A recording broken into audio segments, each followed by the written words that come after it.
ఇర్మియా గ్రంథం 2:31-32 ఇలా నీకు బాధ వస్తే నీ భార్య నీ పిల్లలతో చెప్పుకుంటూ, కన్న తండ్రి మన వల్ల బాధ వచ్చింది ఆయనకి, ఆ బాధకి ఎవరు చెప్పాలి?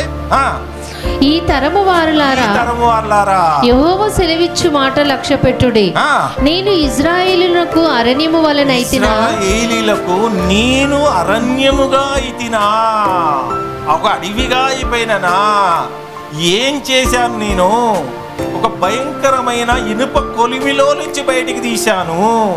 వాళ్ళు అడగక ముందే అన్నీ మీకు ఇచ్చాను. నేను ఏం చేశాను? మీకు ఏమైనా అన్యాయం చేశానా? మిమ్మల్ని బాధ పెట్టానా?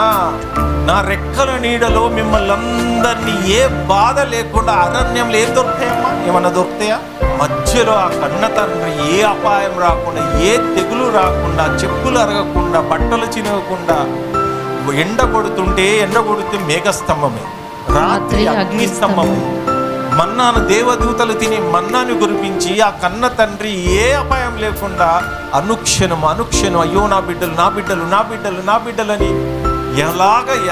ఎలాగ మోసుకుంటూ మనల్ని నడిపిస్తుంటే ఆ విలువ మనకు తెలుస్తలేదు.